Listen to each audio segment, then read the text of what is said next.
Boa tarde, colegas. Boa tarde nessa primeira atividade da Subcomissão de Formação Docente do Campus Bagé, no ano de 2022. Eu vou deixar alguns recados aqui antes de passar a palavra para a nossa convidada, a professora Thaís Simeone, e antes de apresentá-la. Bom, essa atividade, né, no formato de palestra, ela vai contar com a explanação da professora, né, no primeiro momento, depois nós vamos abrir para perguntas. Como nós estamos gravando a atividade, a intenção é disponibilizar a palestra no YouTube do Campus Bagé. Os colegas que, por algum motivo, não queiram aparecer na gravação para o YouTube, então, coloquem as suas questões pelo chat. Os colegas que não se importarem em aparecer no YouTube podem, e seria recomendado fazer a pergunta com o microfone aberto, né, ou abrindo a câmera, se for o caso. Bom, eu vou apresentar a professora Thaís, né, e depois eu vou passar mais um recado. A professora Thaís, ela é graduada em Letras na Universidade Federal do Rio Grande do Sul, mestre e doutora em Letras na mesma universidade, é professora associada aqui do Campus Bagé, e ela é membro do CEP da Unipampa. Então, ela vai aqui compartilhar com a gente alguns pontos que são importantes e a gente deixa todos bem confortáveis para fazerem as perguntas que acharem pertinentes sobre esse tema para a professora. Após a explanação da professora, eu vou deixar disponível o link da presença e eu peço a atenção de todos para que preencham essa presença com bastante atenção, porque ela vai gerar o atestado automático para cada um dos participantes. É uma presença e uma avaliação da atividade ao mesmo tempo. Então, a gente não disponibiliza no início, porque primeiro precisa participar da atividade para depois poder avaliá-la. Então, a professora Thaís, então, tem a sua fala. Depois que ela concluir a sua fala, eu vou disponibilizar a lista e peço atenção, porque se vocês colocarem o nome e o e-mail errado, o atestado não vai chegar para vocês. Então, prestem bastante atenção na digitação do e-mail, porque alguns colegas, às vezes, acabam colocando um .com ou errando alguma letra do seu nome. Dessa forma, o atestado sai errado e, além disso, ele não chega para vocês. Então, peço essa atenção nessa ação. Passo imediatamente a palavra para a professora, agradeço enormemente ela ter aceito o convite da Subcomissão de Formação Docente do Campus Bagé. A palavra é tua, Thaís. Tá bem, então, boa tarde para todo mundo. Também agradeço o convite para poder fazer essa fala aqui.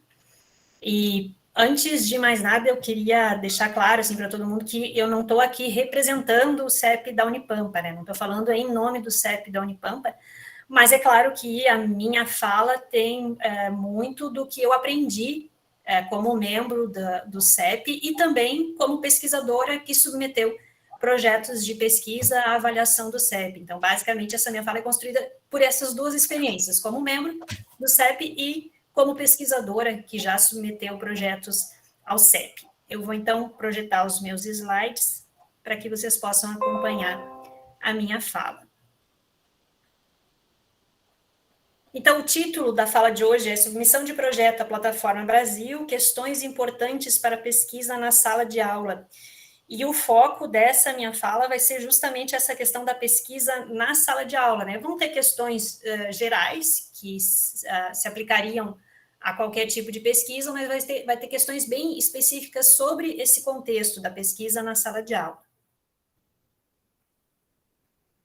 Para iniciar, assim, eu aponto 3 leituras que eu acho essenciais no momento que a gente vai fazer uma submissão. Se vocês entrarem lá na página do CEP, vocês vão ver a aba legislação ou alguma coisa parecida, tem uma lista enorme, né? Mas eu seleciono, assim, como 3 leituras que ajudam, que auxiliam nesse processo de submissão, a Resolução 510 de 2016 do Conselho Nacional de Saúde, porque é a resolução que regulamenta as pesquisas na área de ciências humanas e sociais.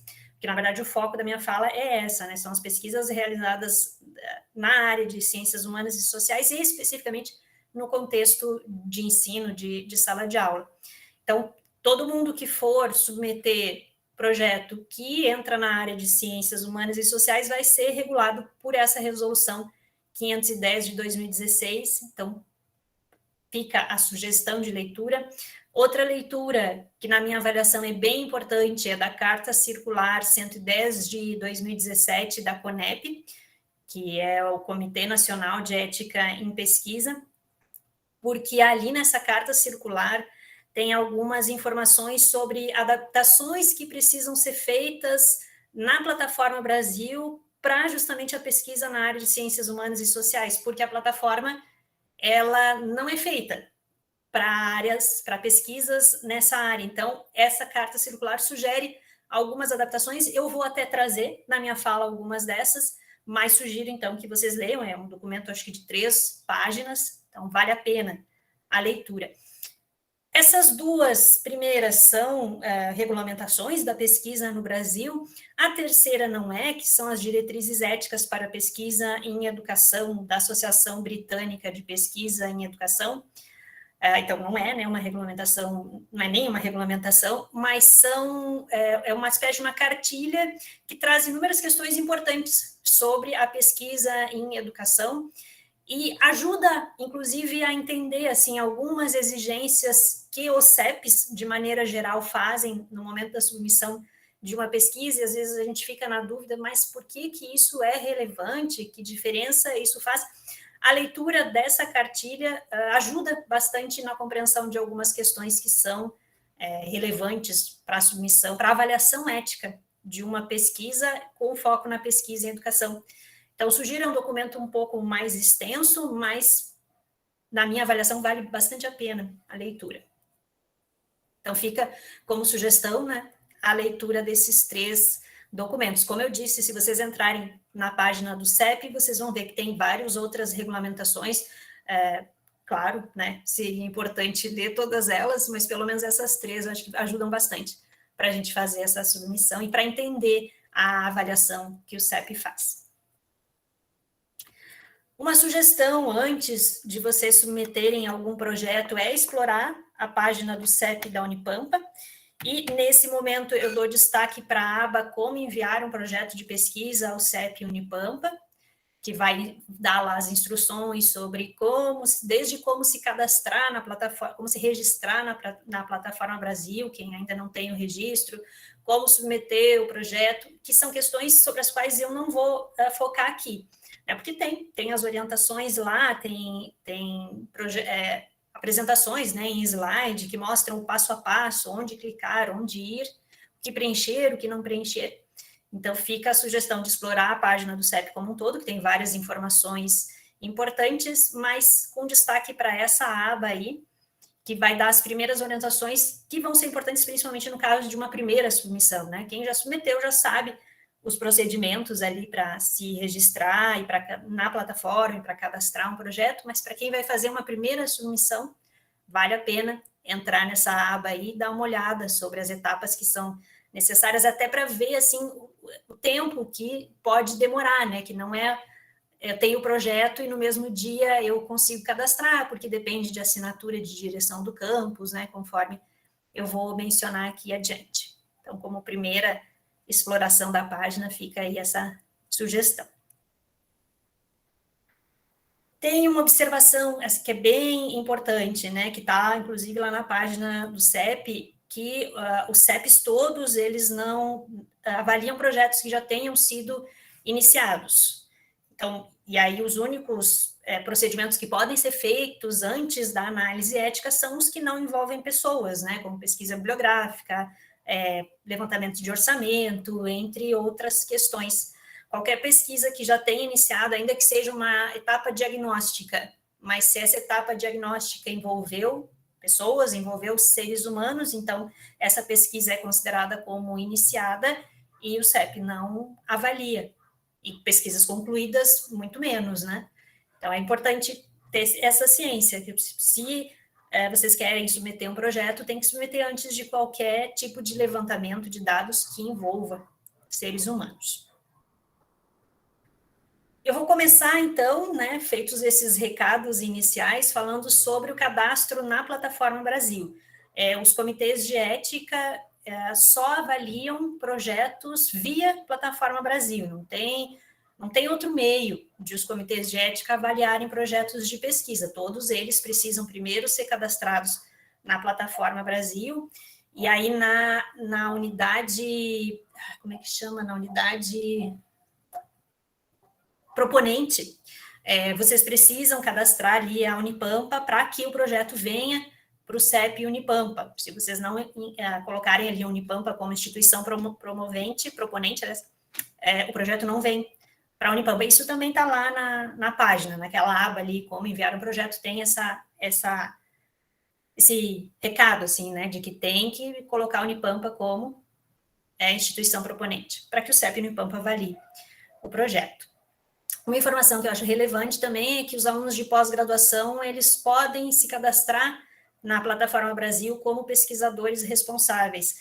Alunos de graduação, não. Alunos de graduação precisam que os seus orientadores façam esse cadastro, mas os de pós-graduação podem fazer todo o preenchimento e se cadastrarem como pesquisadores responsáveis na Plataforma Brasil. Aí o orientador vai fazer parte da equipe, mas não vai fazer ele o cadastro.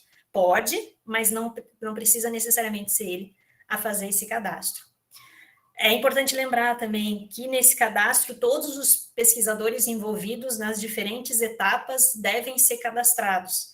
Então, os nomes que vão aparecer, por exemplo, no termo de confidencialidade, tem que estar cadastrado nesse primeiro momento, nessa primeira etapa da Plataforma Brasil e vice-versa. Mas então, o projeto, por exemplo, né, que é um documento que precisa ser cadastrado, fala lá que vai envolver alunos de graduação em determinadas etapas lá da pesquisa.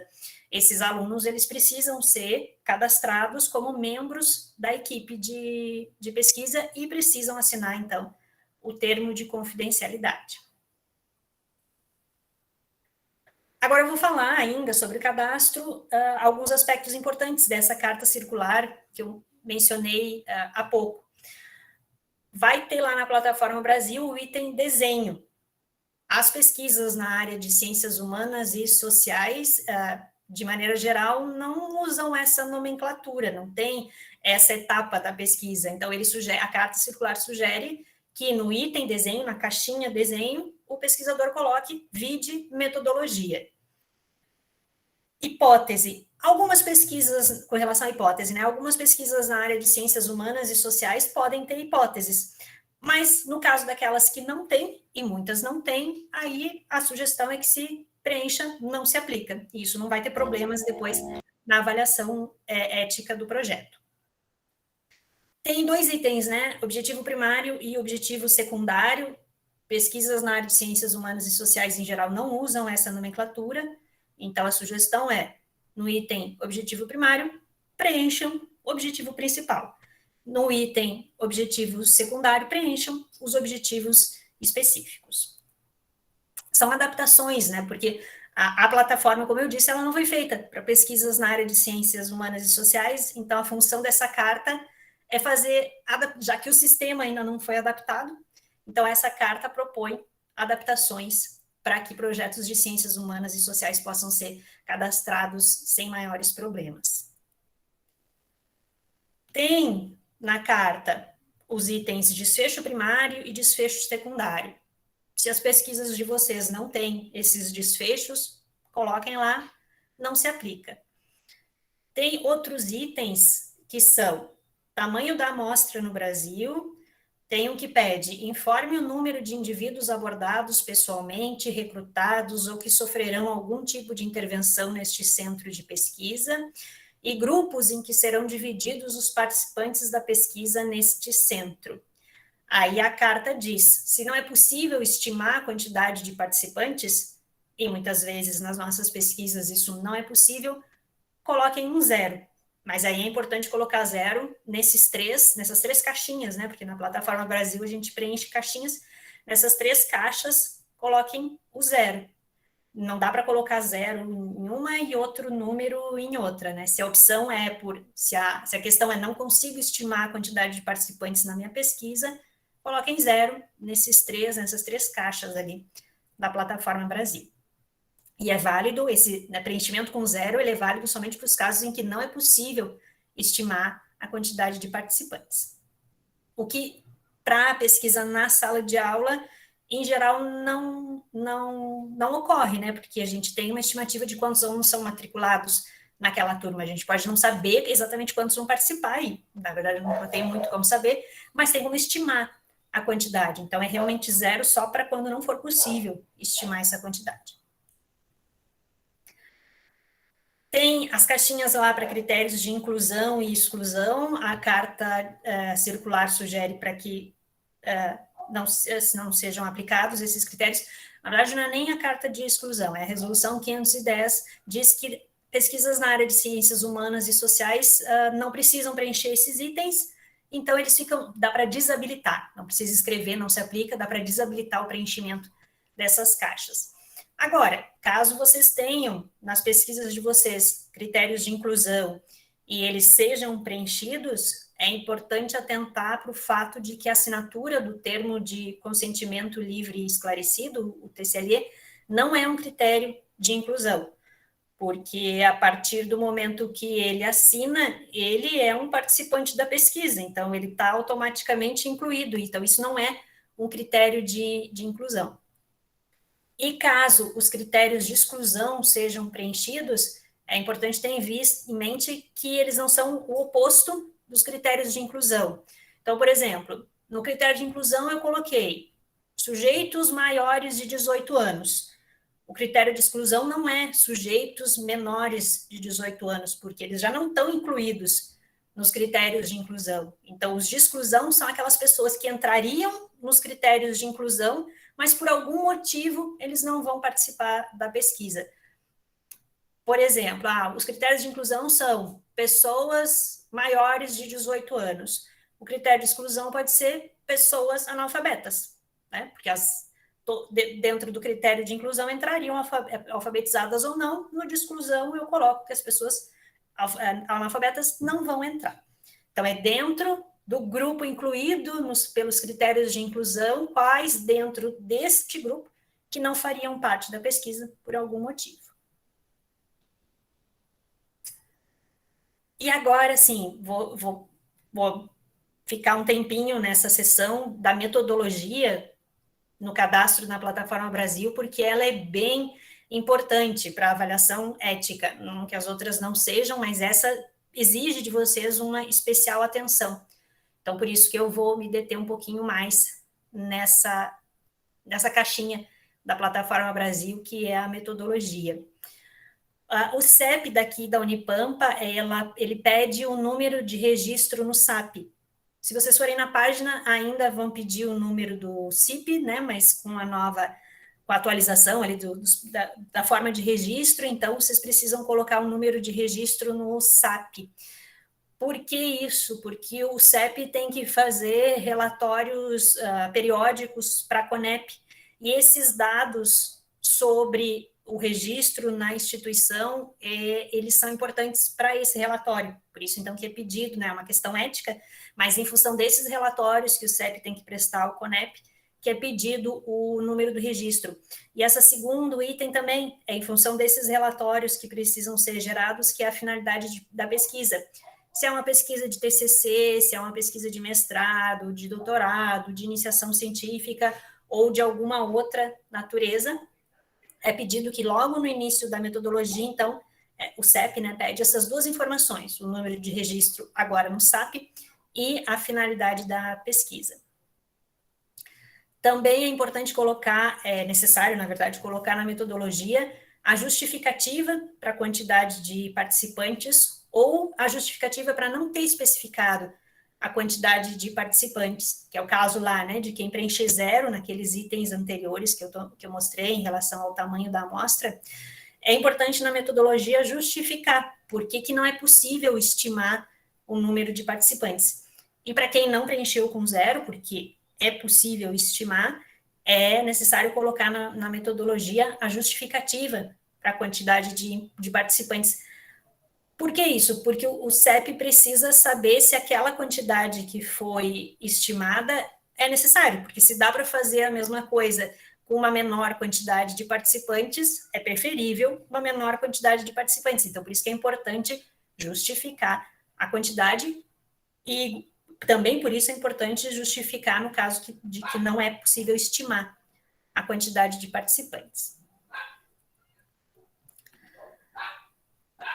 Outro item importante também, que principalmente agora, né, desde a pandemia, em que a gente tem a possibilidade, se ampliou, na verdade, se ampliaram as possibilidades de pesquisas com etapas remotas.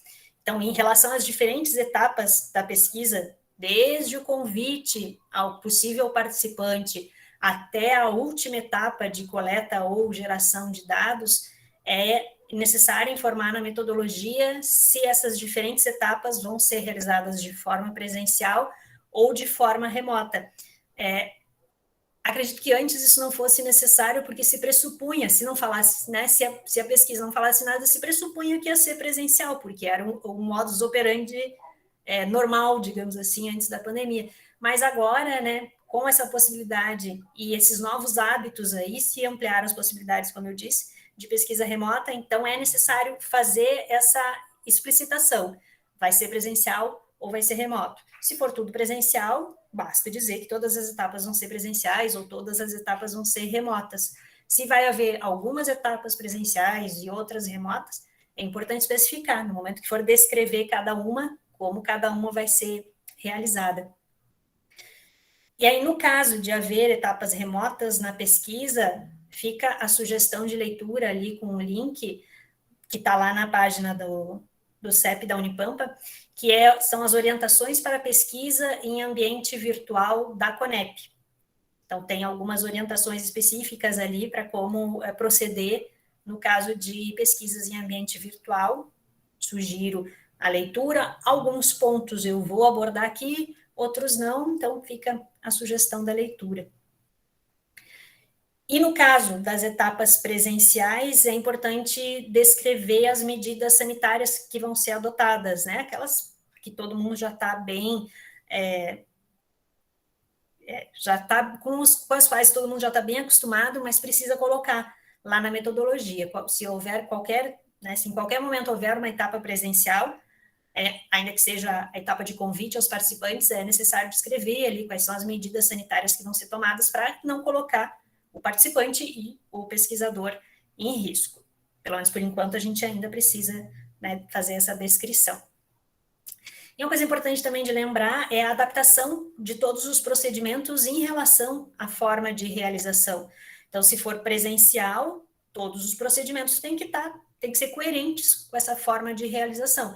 Se for remoto, os procedimentos têm que ser coerentes. Então, eu não posso dizer que tal etapa vai ser realizada de forma remota e descrever que eu vou na casa da pessoa e vou fazer tal coisa, né? Então, tem que ter essa coerência entre a forma, como eu estou dizendo, que vai ser realizada e os procedimentos que eu vou adotar para realizar isso. Em relação à documentação, isso é especialmente importante, né? Se o meu TCLE vai ser preenchido de forma remota pelo participante, então esse documento tem que estar adaptado a essa forma remota. Eu não posso apresentar ele com a estrutura de um documento físico.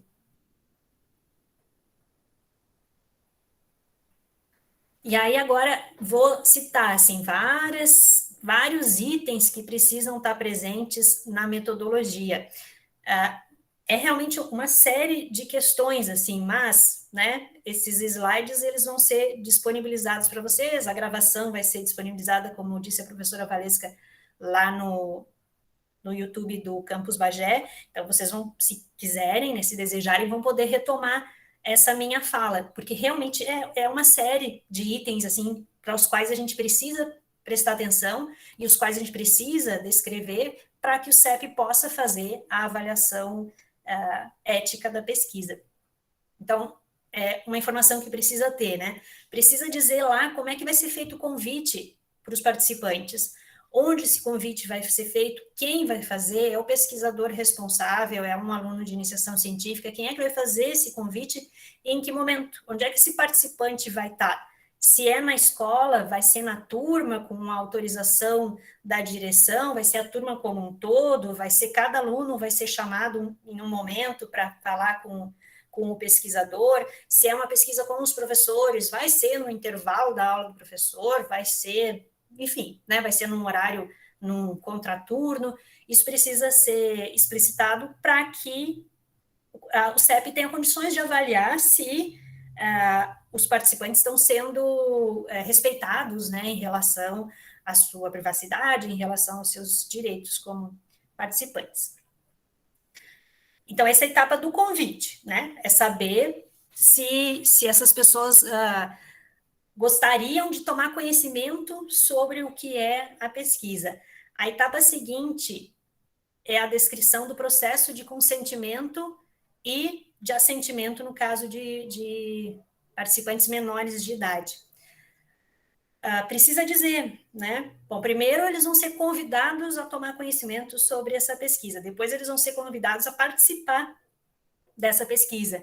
É o momento em que a pesquisa vai ser explicada, todos os aspectos envolvidos nela vão ser explicitados e a pessoa, se concordar, vai assinar o termo de consentimento ou, no caso de participantes menores de idade, o termo de assentimento. Então, a descrição de como vai se dar esse processo, vou pegar de novo o caso que é o foco aqui dessa minha fala, né? A sala de aula. Vai ser dedicado um período de uma aula da professora para explicar a pesquisa e depois disso, então, os alunos vão levar o termo de consentimento para os responsáveis tomarem conhecimento também da pesquisa e se concordarem trazer o termo de consentimento assinado. Enfim, precisa descrever como é que isso vai acontecer, como é que os participantes possíveis, potenciais participantes, vão ter conhecimento sobre todos os aspectos necessários para a participação deles na pesquisa e em que momento eles vão assinar, se eles vão ter o tempo suficiente para pensar se eles querem ou não participar, para que não haja uma pressão, né, e não se sintam obrigados a participar da pesquisa. Então, por isso que é importante essa descrição de como vai se dar esse processo. Necessário também a descrição dos procedimentos de coleta ou geração e análise dos dados. Então, todas as etapas que vão gerar dados a partir do envolvimento dos participantes precisam ser descritos na metodologia e como esses dados vão ser analisados também. Outra questão necessária é dizer como é que os participantes vão tomar conhecimento sobre os resultados da pesquisa.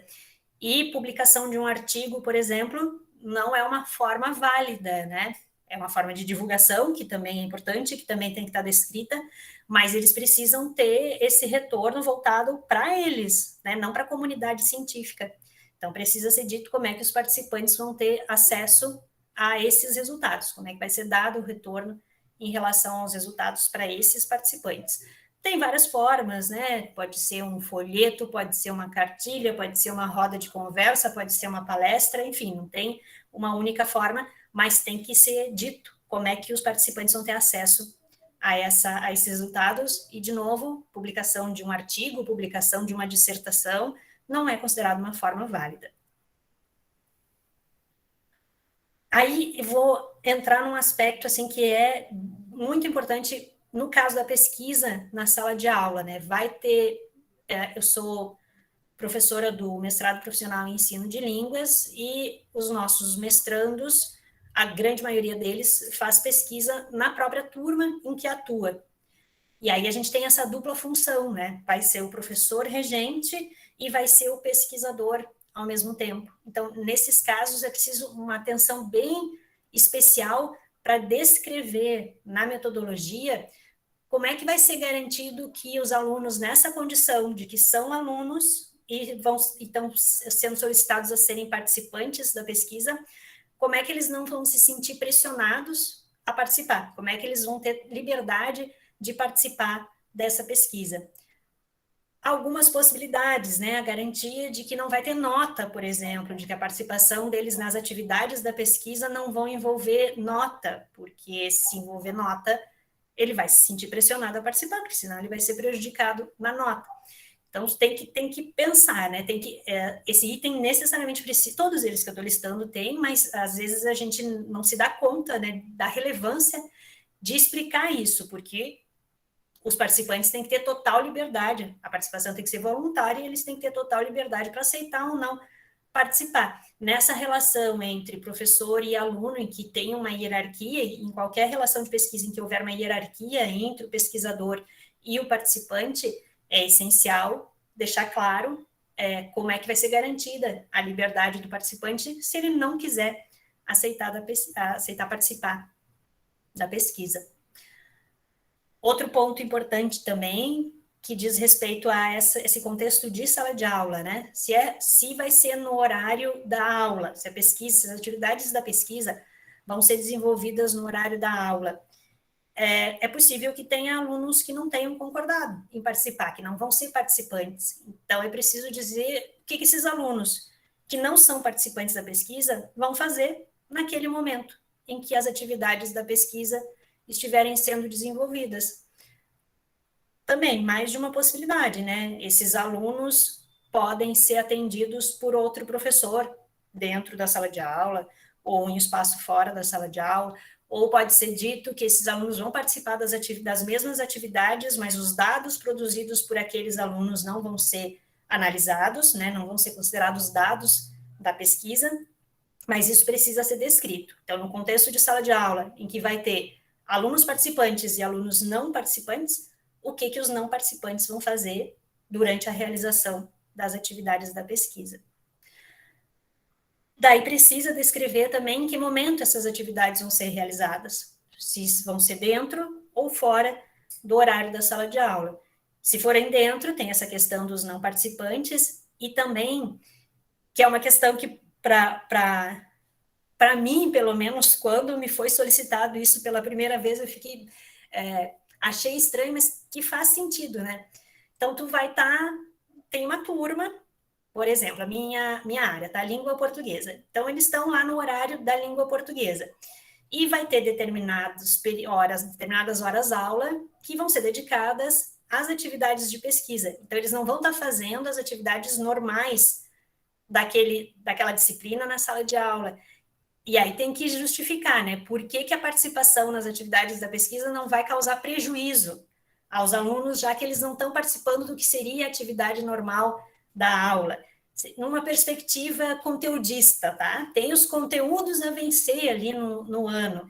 Então, no momento que eles estão realizando as atividades da pesquisa, eles estão, talvez, deixando de desenvolver determinados conteúdos previstos, ou estão desenvolvendo, mas de uma outra forma. Então, é preciso especificar na metodologia como é que os alunos que estiverem participando da pesquisa no horário da aula não vão ter prejuízo porque não estão realizando outras atividades que estariam realizando se não estivessem na pesquisa. Tudo é sempre na lógica de não prejudicar o participante, né? Por isso que essas informações que às vezes para a gente não fazem muito sentido, de fato elas fazem, nas quais a gente talvez não pense, né? Mas elas são importantes para essa avaliação.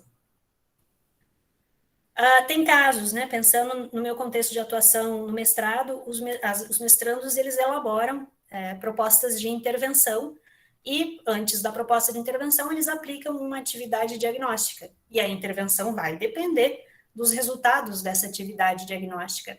Então é importante deixar isso claro, descrever da forma mais detalhada possível a atividade diagnóstica e informar que a intervenção, o planejamento da intervenção depende da atividade diagnóstica. Como não tem ainda as atividades, exatamente como elas vão ser realizadas, é importante dar uma descrição da natureza das atividades que os alunos vão desenvolver. Então eles vão, no meu contexto, eles vão participar de atividades de leitura e produção textual do gênero tal, ou se não tiver ainda o gênero, não vai informar. Eles vão se envolver com jogos relativos a tal assunto, eles vão desenvolver, vão trabalhar com tecnologias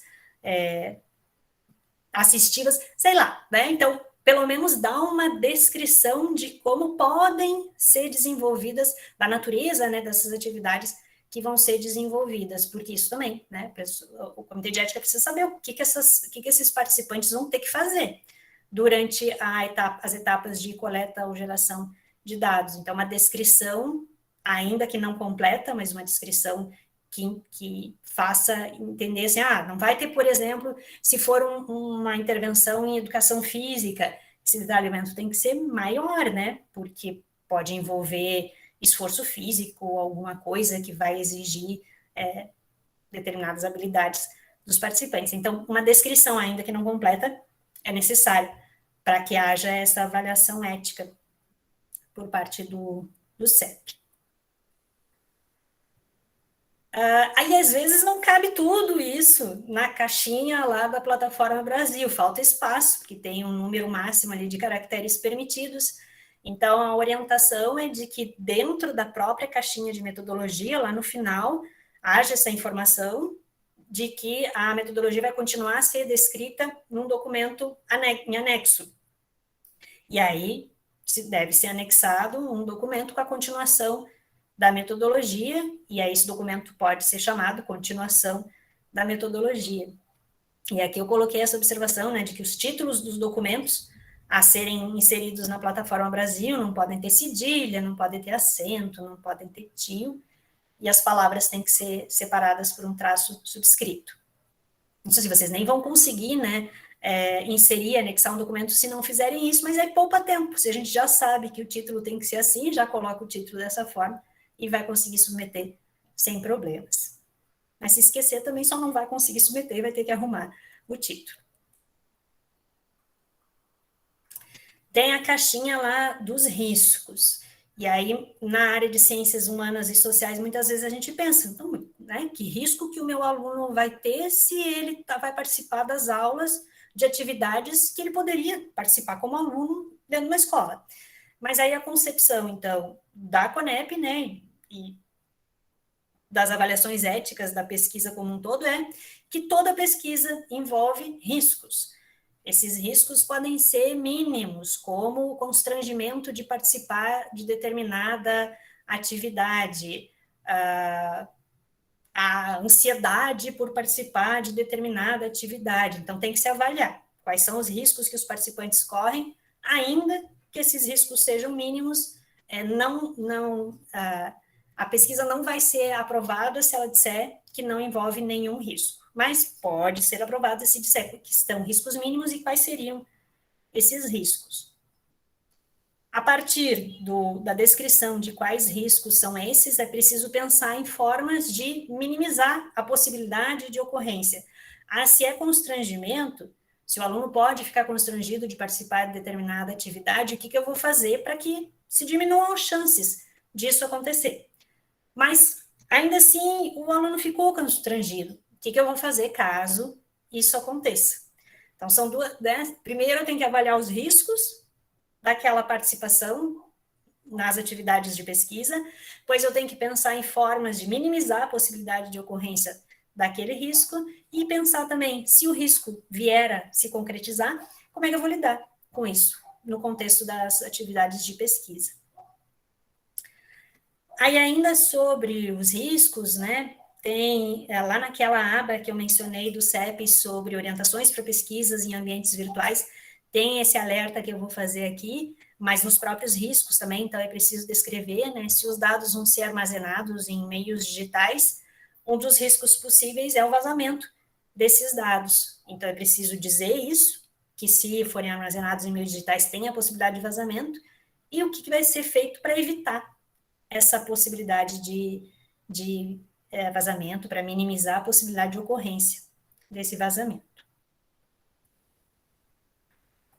Os benefícios, esses nunca são difíceis, né, de a gente pensar, porque, bom, se eu estou desenvolvendo essa pesquisa, é porque eu imagino que haja benefícios, esses benefícios podem ser diretos, né, então os participantes que estiverem realizando as pesquisas podem ter benefícios diretos, ou podem ser indiretos. Então, se eu penso no contexto de sala de aula, em geral, os alunos têm benefícios diretos, né? Porque vai estar sendo trabalhado ali algum conhecimento, alguma habilidade que eles vão vai ter um contexto favorável, pelo menos eu vou planejar uma intervenção que seja favorável à construção daquele conhecimento. Então, isso vai ser um benefício direto para os participantes. Mas nem sempre os participantes têm um benefício direto. Desculpa.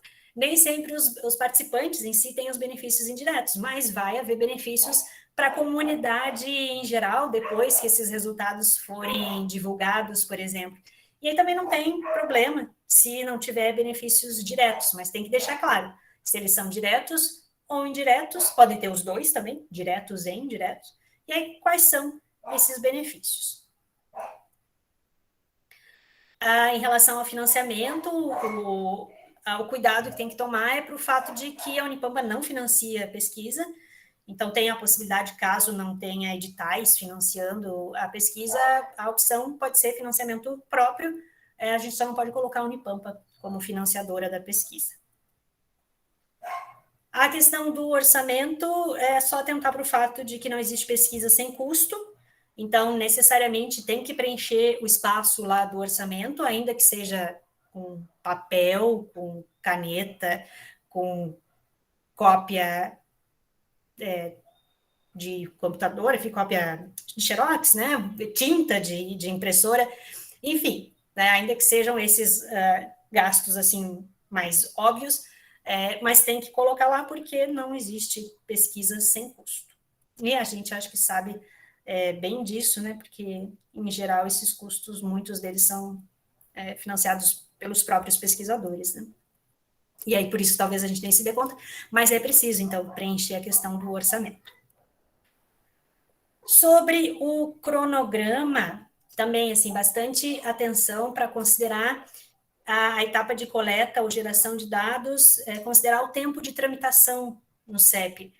A minha sugestão, assim, vocês vão submeter em março, prevejam que a coleta ou geração de dados vai começar em maio, porque, né, tem o tempo de avaliação, caso a pesquisa não seja aprovada em um primeiro momento, tem a questão das pendências e tem né, o período entre uma reunião e outra, são muitos projetos, então prevejam esse espaço, assim, né? Se eu submeti em março, eu não posso, sei lá, 2 de março, eu não vou colocar que a coleta vai começar 20 de março, porque com certeza não vai ter sido analisado pelo CEP ainda. Então, é necessário prever esse tempo, e a minha sugestão é isso, esse tempo de 2 meses, entre a submissão e a análise e possível aprovação do CEP. E aí, no caso de pendências, a gente não pode esquecer de ajustar o cronograma. Então, se eu submeti em maio, ele foi avaliado em abril, gerou pendências, eu vou ter que responder essas pendências e atualizar o cronograma.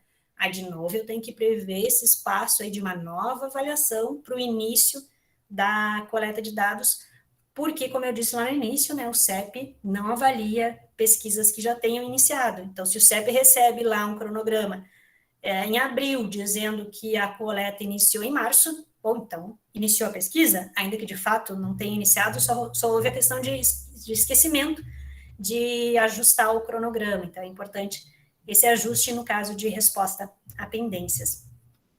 E o cronograma também precisa prever a entrega de relatório parcial e final ao CEP. Tem que estar bem claro lá no cronograma o período em que vai ser prevista a entrega do relatório parcial e depois a entrega do relatório final ao CEP. Agora, a gente vai para a questão dos documentos obrigatórios. E aí tem essa lista aqui, e eu vou falar sobre cada um deles.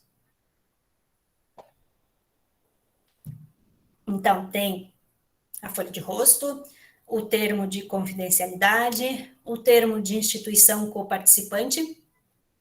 Nem toda pesquisa vai ter, né? Mas se a gente pensa no contexto de pesquisa de sala de aula, necessariamente vai ter a instituição onde essa pesquisa vai ser desenvolvida. O projeto, o termo de consentimento livre e esclarecido, esse é para todo mundo. Caso se peça dispensa do TCLE, tem que justificar muito bem por que está sendo solicitada a dispensa, e ela só vai poder ser solicitada no caso em que é impossível que os participantes deem o seu consentimento para participar. Então, no caso das pesquisas na nossa área, dificilmente vai haver contextos em que seja possível pedir a dispensa do TCLE.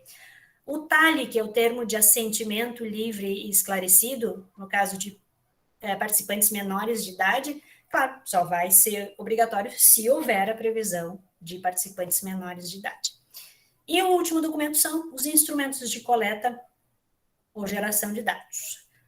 Vou falar sobre cada um, mas vocês vão perceber que eu vou me deter mais no TCLE, porque todos eles são obrigatórios, dependendo do caso, né, como eu disse, mas o TCLE é o documento, assim, que eu tenho que ter especial atenção na hora do preenchimento. A metodologia lá na Plataforma Brasil e o TCLE como documento obrigatório, e os dois têm uma relação direta, como vai ficar bem claro. Em relação à folha de rosto, então, ela é preenchida automaticamente pela Plataforma Brasil. Depois que vocês inserem os dados lá do cadastro, essa folha de rosto vai ser gerada, só que ela não preenche, a plataforma não preenche os campos 3 e 14. O 3 é a área da pesquisa e o 14 é o campus, se não me engano.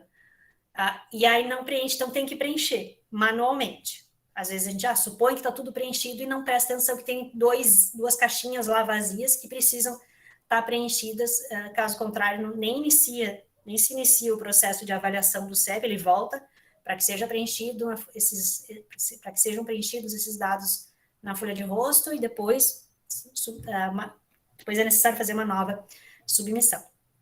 Então, atenção, né, para esses 3 itens, o 13 e o 14, área da pesquisa e campus, se não me falha a memória, mas os números são esses, 13 e 14. E aí o documento, ele precisa ter assinatura do pesquisador responsável e do diretor do campus ao qual o pesquisador responsável está vinculado. E essa assinatura não pode ser colada. Então, pode ter que imprimir o documento, assinar manualmente, ou uma assinatura digital, mas aquele recurso de colar e copiar não é válido para nenhum dos documentos. Isso vai aparecer em todos os documentos, essa questão de que a assinatura não pode ser colada. Então, só repetindo, a folha de rosto é gerada automaticamente pela Plataforma Brasil, com exceção dos itens 13 e 14, e precisa ser assinada pelo pesquisador e pelo diretor do campus, e essas assinaturas não podem ser coladas. O termo de confidencialidade tem um modelo disponível na página do CEP, e todos os documentos para os quais há um modelo têm a forte sugestão de que esse modelo seja seguido. Todos os pesquisadores cadastrados têm que assinar aquele documento. Então, quando a gente entra na Plataforma Brasil, a gente cadastra todos os pesquisadores envolvidos naquela pesquisa, todos eles têm que assinar o termo de confidencialidade, e todos os que assinam o termo têm que estar cadastrados lá como membros da equipe da pesquisa, e, de novo, as assinaturas não podem ser coladas. Aí tem, sei lá, minha equipe de pesquisa é composta por 3 pesquisadores. Cada um pode assinar um termo de confidencialidade separado, não precisam os 3 assinar o mesmo. Se, por exemplo, se a assinatura for manual, e aí um imprime, assina, digitaliza, manda para o outro, que imprime, assina e digitaliza, esse documento vai ficar vai ficar pouco legível, né, nesses diferentes processos de impressão e digitalização. Então, pode ser um documento para cada membro. Tem 5 membros, podem ser 5 termos de confidencialidade, cada um assinado por um dos membros da pesquisa. Claro, lembrando que as assinaturas também podem ser digitais, e aí evita essas questões das diferentes digitalizações. No nome, né, abaixo do nome dos membros da pesquisa, é necessário colocar a identificação institucional. Então, se for docente, tem que ter o CIAP, se for aluno, tem que ter o número de matrícula de todos os pesquisadores participantes. E no caso de ser um documento digitalizado, é importante atentar para a qualidade da digitalização, né? Tem que ser possível, o documento tem que ser legível, para que seja possível a sua leitura. Com relação ao termo de instituição coparticipante, como eu disse, nem todas as pesquisas vão ter, mas se a gente pensa no contexto de pesquisa em escolas, obrigatoriamente vai ter esse termo de instituição coparticipante, que precisa, então, estar preenchido e assinado no momento da submissão. Então, também tem um modelo disponível na página do CEP, também a assinatura não pode ser colada, também, se o documento for digitalizado, tem que atentar para a digitalização. E aí, outra informação aqui é que, no final, então, do termo, vai ter um espaço para o responsável da instituição assinar. Então, tem que ter ou o CPF desse responsável, ou, no caso de uma instituição jurídica, né, o CNPJ ou o carimbo dessa instituição coparticipante. A minha sugestão é que tenha os dois, o CNPJ e o carimbo, mas as instruções do CEP são de que pode ter um ou outro, CNPJ ou o carimbo. No caso das pesquisas realizadas em escolas, esse documento tem que ser assinado necessariamente, se for, né, por alguém responsável na escola, tem que ser o diretor, não pode ser coordenador pedagógico ou outro, ou vice-diretor, tem que ser o diretor da escola, ou pode ser assinado também pela Secretaria de Educação, se for uma escola municipal ou uma escola estadual. Isso às vezes é importante se a pesquisa envolver mais de uma escola. Então, o diretor de cada escola pode assinar um termo diferente, né, de instituição coparticipante. Se são 3 escolas, vão ser 3 termos, cada um assinar pelo seu respectivo diretor, mas se forem instituições municipais ou estaduais e a Secretaria de Educação assinar esse termo, ele vai ser válido para todas as escolas abrangidas naquele nível, né, se for municipal ou naquela esfera, se for municipal ou estadual.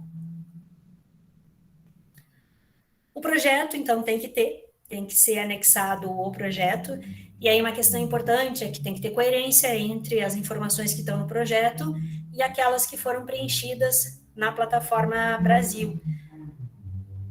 O projeto, a inserção dele é obrigatória, mas o que é avaliado são as informações que estão na plataforma Brasil.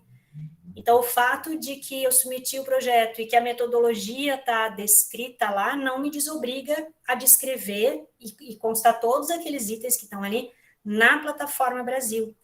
Eu vou fazer uma entrevista, e aí uma entrevista estruturada, e o roteiro da entrevista estruturada está lá no projeto, então eu não preciso colocar na plataforma Brasil?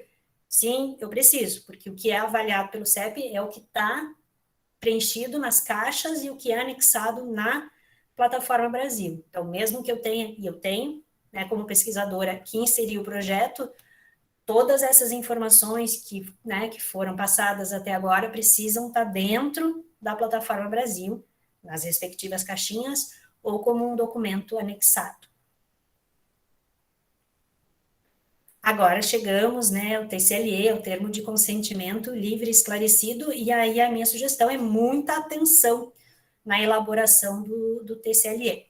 Também tem um modelo disponível na página do CEP, a sugestão é seguir aquele modelo e atentar para ver se os itens descritos aqui na sequência estão contemplados. Primeira questão é que ele tem que estar adequado à sua forma de implementação. Se lá na metodologia eu disse que o TCLE vai ser assinado de forma remota, esse documento tem que ter a estrutura de um documento passível de ser assinado de forma remota. Se eu disse que vai ser de forma presencial, esse documento tem que ser possível de ser assinado, tem que ter a estrutura de um documento assinado de forma presencial. Aí o termo ele precisa ser dirigido diretamente ao participante, né? Então a sugestão que está lá na página é: você está sendo convidado, ou, né, se a gente quiser adaptar aqui para a nossa realidade, tu estás, né? Não sei, depende do nível de formalidade que vocês usarem no TCLE, mas é um documento formal, né? Enfim, mas precisa estar dirigido diretamente ao participante ou ao seu responsável, né? Se a gente pensar no contexto da escola, vai ter o aluno menor de idade e o responsável dele, que vai assinar o termo de assentimento, e vai ter o responsável dele, que normalmente são os pais, mas não necessariamente, né? Vai ter o responsável que vai assinar o TCLE. Então, não vai ser você, no caso, né, do pai que vai assinar o TCLE para o filho poder participar da pesquisa. Então, não é você que está sendo convidado, né? Você é o seu filho está sendo convidado a participar e, né, e coisa e tal. Mas então tem que ser dirigido diretamente ao participante ou, no caso de menores de idade, ao responsável pelo participante.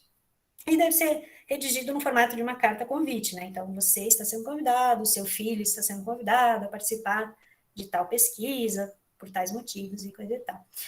Precisa ter coerência, então, entre o que está lá no TCLE, o que foi descrito na metodologia e o projeto.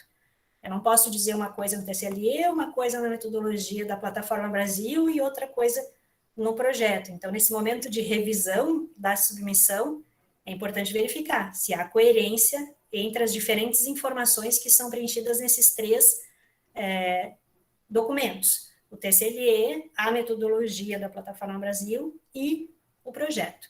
Porque às vezes a gente preenche em momentos diferentes, né? Já existe um projeto, depois de um tempo eu percebo que ele precisa, chegou o momento de submeter a Plataforma Brasil e depois eu faço o TCLE e às vezes pode haver incoerência entre as informações, então é importante checar se as informações são coerentes nesses três documentos.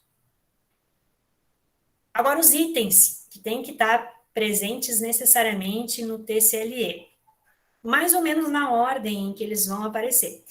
Primeiro, então, a justificativa para a realização da pesquisa e o seu objetivo central, a informação de por que o participante está sendo convidado a participar. Então, por exemplo, você está sendo convidado a participar da pesquisa tal porque é aluno da escola pública, porque, né, o meu público-alvo de participantes são alunos de escola pública, do ensino fundamental, dos anos finais do ensino fundamental. Então, ele está sendo convidado a participar porque ele é um aluno de escola pública de anos finais do ensino fundamental.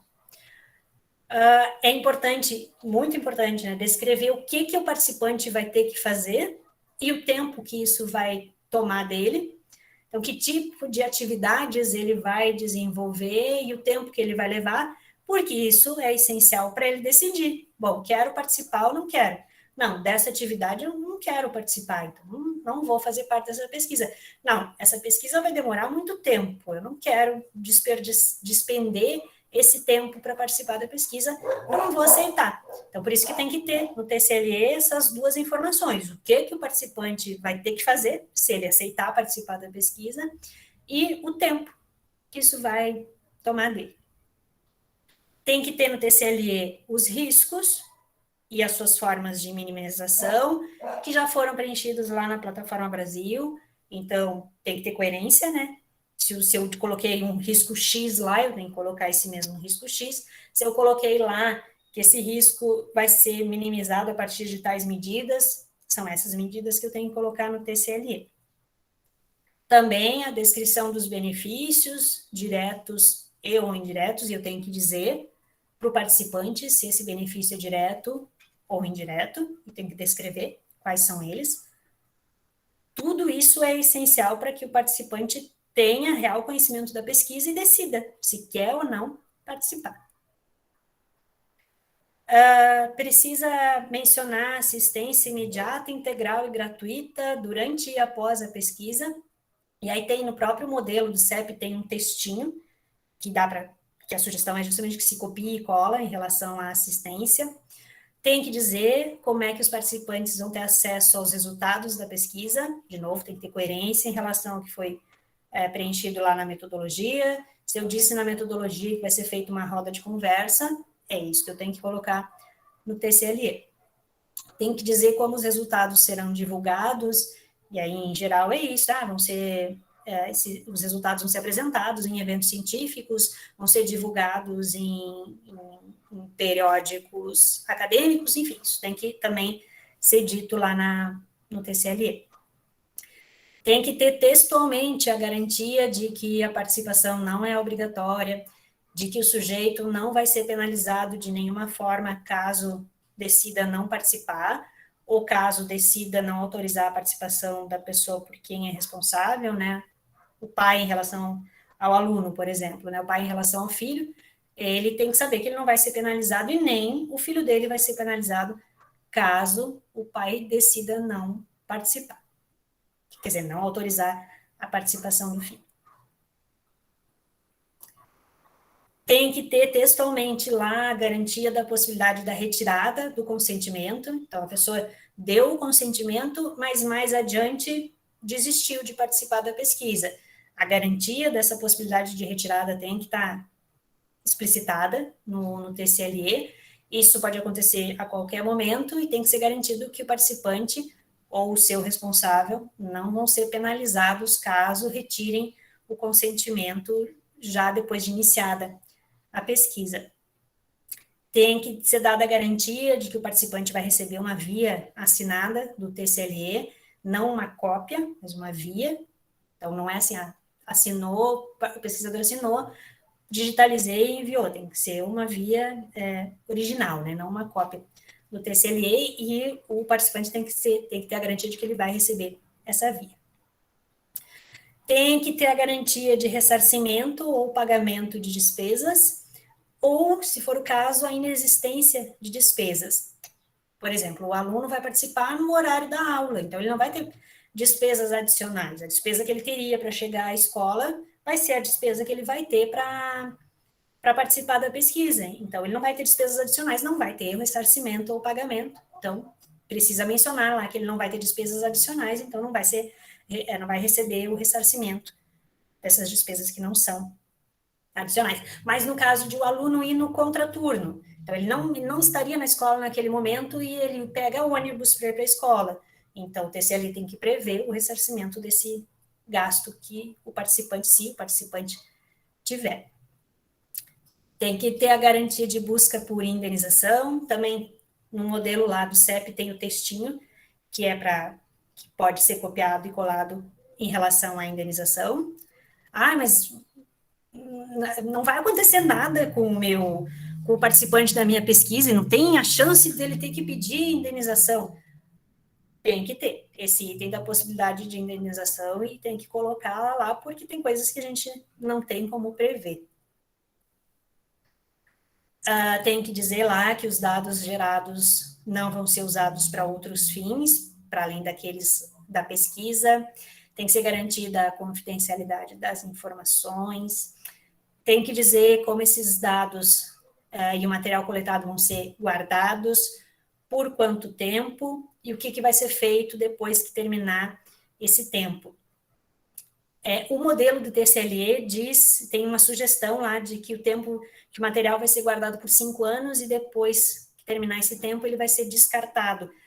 Mas na verdade é um equívoco do TCLE, do modelo lá. Se o material, se depois do prazo a ideia é descartar, não pode usar esse termo descartado, tem que ser destruído. Então, caso vocês optem por essa possibilidade, atentem para isso, que o modelo lá prevê descartado, mas não, tem que ser destruído. Isso gera uma pendência. Apesar de estar lá no modelo do CEP, se for usado que o material vai ser descartado, isso vai gerar uma pendência, então usem o destruído. O que faz sentido, né? Porque a gente não pode sempre botar na lata do lixo esse material, pressupondo material físico, né? A gente realmente tem que destruir. O único problema é que o modelo da página precisa ser atualizado. Tem que ter o telefone e o e-mail dos responsáveis pela pesquisa. Tem que ter a menção à possibilidade de ligação a cobrar, explicitamente, assim, o participante tem que saber que ele pode ligar a cobrar para aquele telefone. Tem que ter, para as pesquisas realizadas na área de ciências humanas e sociais, tem que ter informações sobre o CEP, e o modelinho lá da página tem o textinho que diz o que é o CEP, o horário de funcionamento, as formas de contato, então é só copiar e colar lá do modelo que está na página. E aí tem que ter espaço para assinatura dos participantes e dos pesquisadores, ou, no caso de haver menores de idade, dos participantes ou do responsável pelos participantes. Se o TCLE for de forma remota, não vai ter espaço para assinatura, né? Então tem que ter alguma coisa que seja equivalente à assinatura. Na página do CEP tem a sugestão dizendo que o participante pode ser informado de que se ele seguir, se, por exemplo, for um documento do Google, né? Um Google Forms, pode ter a informação lá de que se ele seguir adiante respondendo, isso implica que ele participou, que ele aceitou participar da pesquisa, mas então ele tem que saber que se ele seguir adiante, isso equivale a uma concordância, né, em participar da pesquisa. Mas se for um documento físico, tem que ter o espaço para as assinaturas. E tem que ter indicação de local e data da assinatura. No caso de se gravar algumas etapas ou todas as etapas de coleta e geração de dados e não tiver outra forma, o participante tem que ser gravado. Caso contrário, ele não vai poder participar da pesquisa. Isso precisa estar claro, que caso ele não aceite ser gravado, ele não vai poder participar, ele não vai assinar o TCLE. Mas caso a gravação não seja obrigatória, o participante possa escolher se quer ser gravado ou não. Lá no final do termo tem que ter as opções para ele autorizar ou não a gravação. Então, a minha pesquisa tem uma etapa de entrevista individual e eu quero gravar, mas a gravação não é essencial para a minha análise, então o participante pode optar se quer ser gravado ou não. Essa opção tem que estar explícita lá no final do termo. Agora, no contexto de uma sala de aula, por exemplo, né, que tu vai gravar vai filmar a aula, e se o aluno disser que não quer ser filmado, né, essa logística de filmo um, não filmo o outro, não é viável. Então, ele tem que saber que se ele não aceitar ser gravado, ele não vai poder participar. E nessa condição, então, eu tenho que dizer, aqueles alunos que não aceitarem participar, o que vai ser feito com eles, já que, né, não é possível essa dinâmica de gravar um e não gravar o outro. No caso de documento ser físico e ele tiver mais de uma página, e normalmente tem, porque tem todas essas informações, né? Todas as páginas precisam ser numeradas e tem que ser, se tiver 3 páginas, 1 de 3, 2 de 3, 3 de 3. Não pode ser só 1, 2, 3. O modelo do TCLE que está na página do CEP já tem essa numeração inserida. Ainda, se o documento for físico, né, e ele mesmo, o próprio TCLE, tem que conter a informação de que todas as páginas devem ser rubricadas pelo participante ou pelo responsável e pelo pesquisador, e de preferência já tem que ter o espacinho para essa rubrica. O termo, o modelo que está na página já tem esse espaço para as rubricas. O documento não pode ser redigido na forma de declaração, né? Alguma coisa como eu declaro que concordo em participar. A linguagem tem que ser acessível e adequada para o participante ou para o seu responsável. Essas, então, as obrigatoriedades em relação ao TCLE. E realmente, assim, tudo que está aqui vai ser observado pelo Comitê de Ética, né? Então, é imprescindível que esses aspectos sejam verificados e conferidos, porque isso diminui as chances de gerar pendências durante a análise do projeto. Sobre o TALE, que é o termo de assentimento. Nem todo projeto vai envolver participantes menores de idade, mas todos os que envolverem, necessariamente, tem que ter o TALE para o menor de idade assinar e o TCLE para o seu responsável assinar. Também tem um modelo disponível na página do CEP, mas a minha sugestão é que vocês insiram todas as informações que estão no TCLE, vocês insiram no TALE, só que, claro, adaptando para que seja uma linguagem acessível conforme o perfil do participante menor de idade. Então, eu vou ter uma linguagem para o responsável desse participante, que vai assinar o TCLE, e uma outra linguagem para o TALE, que é o participante menor de idade que vai assinar. Mas as informações precisam ser as mesmas, né? O participante, ele tem que ter direito ao acesso a todas aquelas informações para que ele decida se ele vai concordar, porque meu responsável pode ter concordado, mas eu não concordo, eu não vou participar dessa pesquisa, ou vice-versa, né? Eu concordo, mas o meu responsável não concorda, eu não vou poder participar, tem que ter a assinatura dos dois. O responsável pelo TCLE vai assinar o TCLE e o menor de idade vai assinar o TAC. Por isso que as informações, né, faz sentido que as informações sejam as mesmas.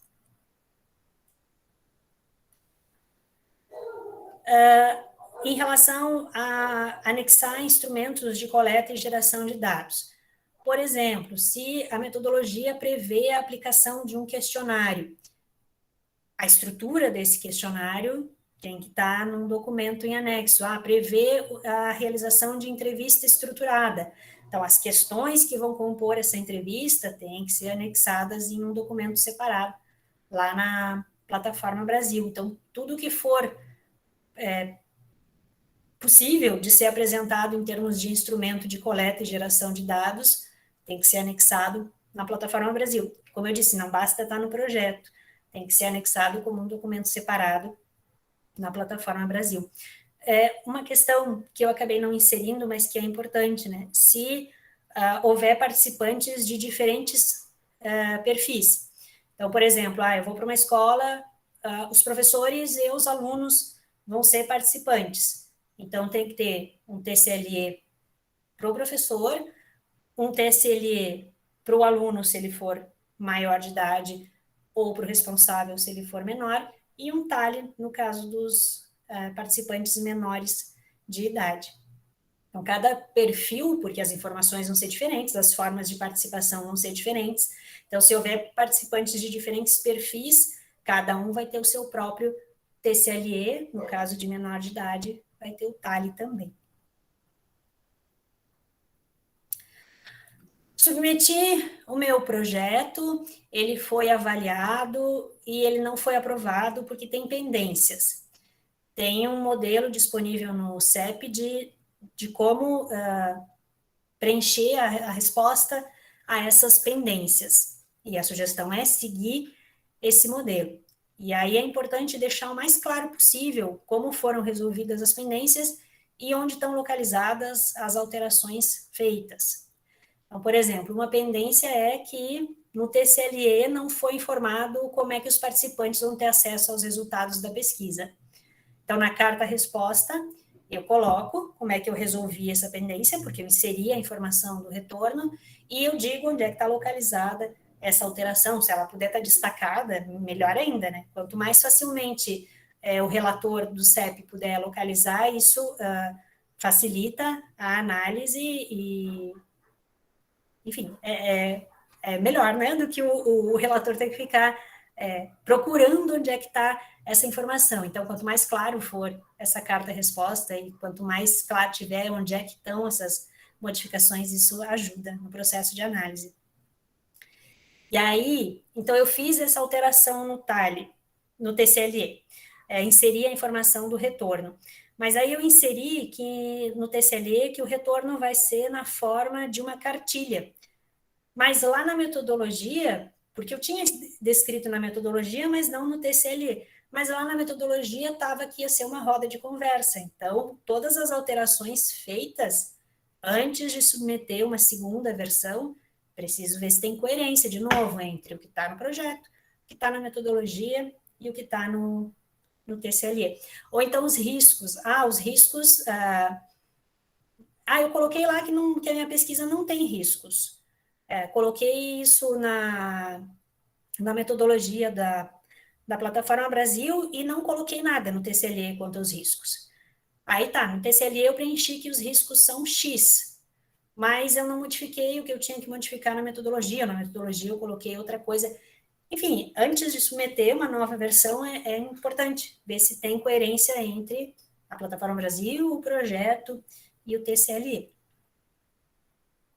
Aqui, assim, né, já estou encerrando a minha fala, tem uma dica, que é o tempo dedicado à submissão do projeto, a todas essas etapas, a atenção à leitura de alguns documentos, ele é inversamente proporcional ao tempo necessário para a sua aprovação. Então, às vezes não, sempre, né? Vale a pena dedicar um pouco mais de tempo a esse processo de submissão, a verificar, fazer um checklist, né? A partir desses itens que eu apontei, fazer um checklist, verificar se tudo foi contemplado. Isso leva tempo, a gente, né, tem 1000 tarefas para cumprir, 1000 obrigações com as quais a gente se envolve, isso demanda tempo, a gente precisa abrir tempo na agenda para isso, mas no fim vale a pena, né? Porque quanto mais tempo eu me dedicar à submissão, menor vai ser o tempo de aprovação, menores as chances de pendência, porque aí se gera pendência, tu submete as respostas, o projeto é avaliado novamente,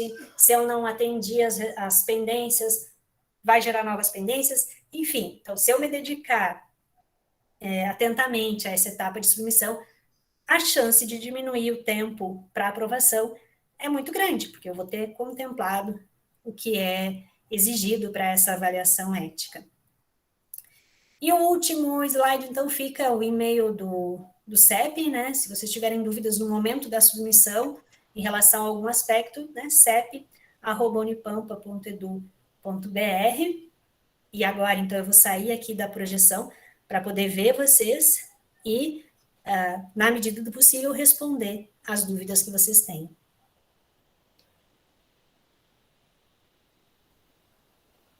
Muito obrigada, Thaís, pelo teu detalhamento, né? Eu acho que realmente eu me incluo, precisarei ver de novo, né, a gravação da fala, porque realmente é bastante informação. Então eu vou ler as perguntas dos colegas que estão no chat, aí se algum colega quiser abrir o microfone para perguntar, fiquem à vontade. Estou na ordem aqui dos colegas que perguntaram.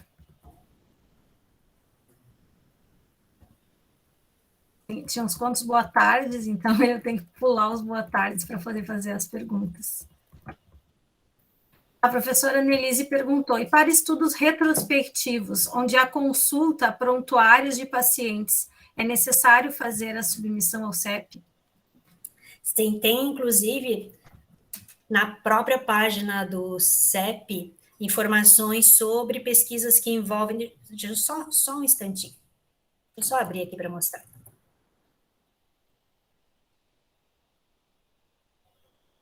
Aqui.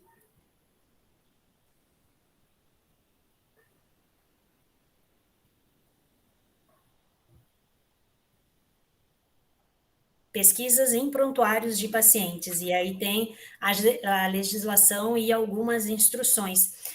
Eu sugiro a leitura e às vezes é pedido dispensa do TCLE, porque, né, esse paciente pode já ter tido alta, alguma coisa assim.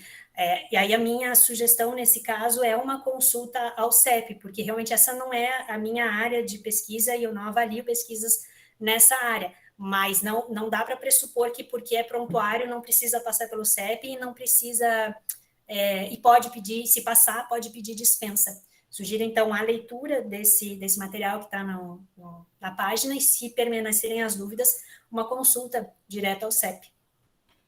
Obrigada, Thaís. A próxima pergunta era dos slides disponibilizados, sim, né? Todo mundo que assinou a lista de presença, eu vou mandar por e-mail e também depois, quando o campus disponibilizar no YouTube, vai junto.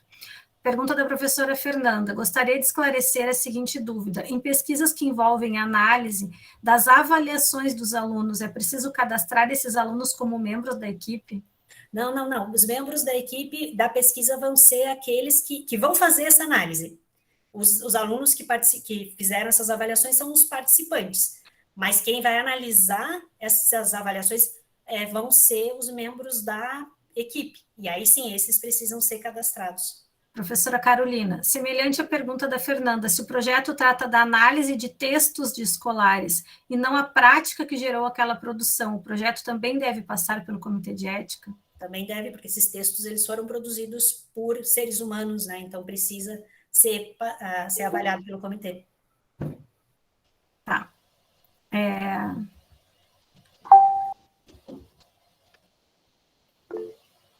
Professor Williamson, quer falar antes de eu passar para a próxima pergunta? Sim, boa tarde, professora Thaís, e parabéns pela palestra, foi ótimo, é importante para todos nós sabermos disso, sobre todos esses trâmites. Professora, ainda nessa pergunta aí, por exemplo, por que precisa passar pelo Comitê de Ética essa análise do que foi produzido pelos alunos, se não é diretamente relacionado por exemplo, um processo metodológico foi passado pelos alunos, mas sim um resultado dele? Uhum. Pode falar. É porque eu fiquei confuso, porque, ao meu ver, quando a gente submete no Comitê de Ética, é quando nós vamos utilizar algum processo, algum método que causa algum tipo de intervenção no ser humano, Mas aí, nesse caso, por exemplo, não vai haver nenhuma intervenção, a gente vai só pegar o que foi gerado a partir disso, a partir de alguma coisa, mas não foi uma intervenção nossa. Uhum. Só para, por exemplo, para olhar, observar, entender melhor o resultado. Uhum.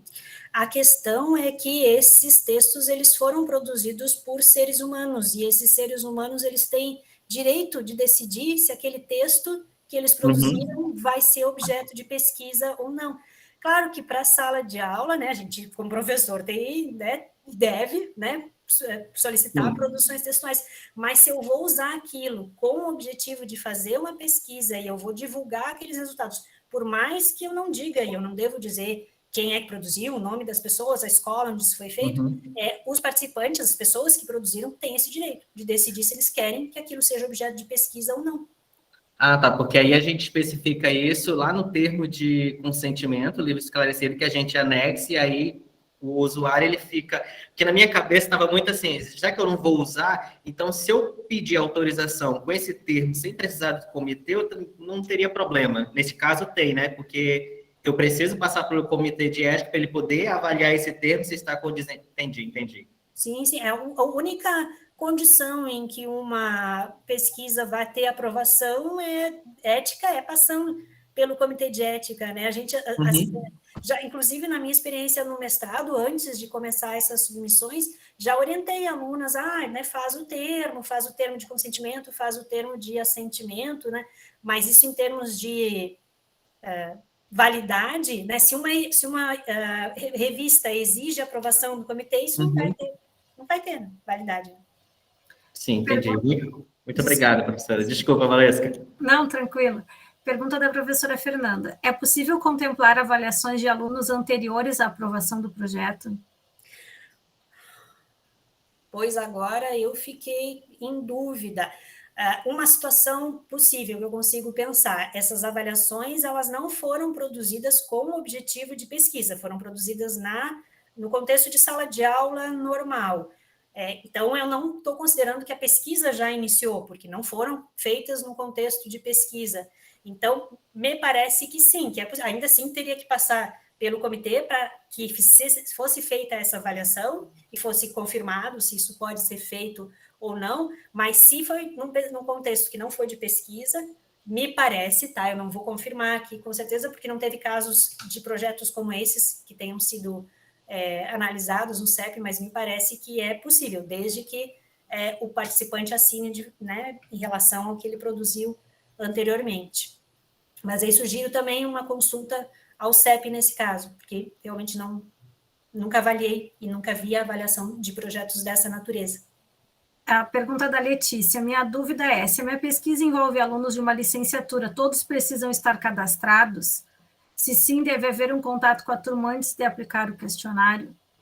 Então, uma coisa são os participantes da pesquisa, né? E outra coisa são os pesquisadores. Então, se os alunos das licenciaturas são participantes da pesquisa, eles vão gerar dados que vão ser analisados, eles não vão ser cadastrados. Mas todo mundo que vai analisar esses dados, que, portanto, vai atuar como pesquisador, esses sim precisam estar cadastrados na Plataforma Brasil. Então, quem precisa estar cadastrado são os pesquisadores. É quem vai ter contato com esses dados para analisar. Os participantes não vão ser cadastrados.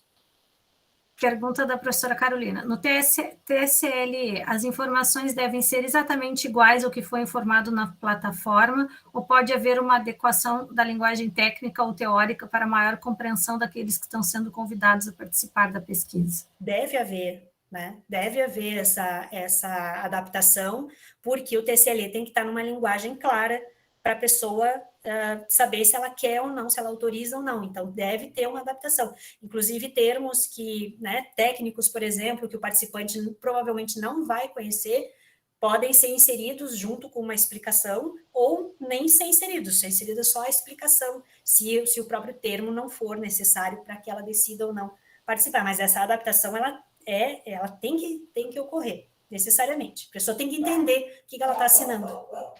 Professora Franciele, e no caso de não alfabetizados? Está sem áudio, Thaís. Já te respondo, só um instantinho.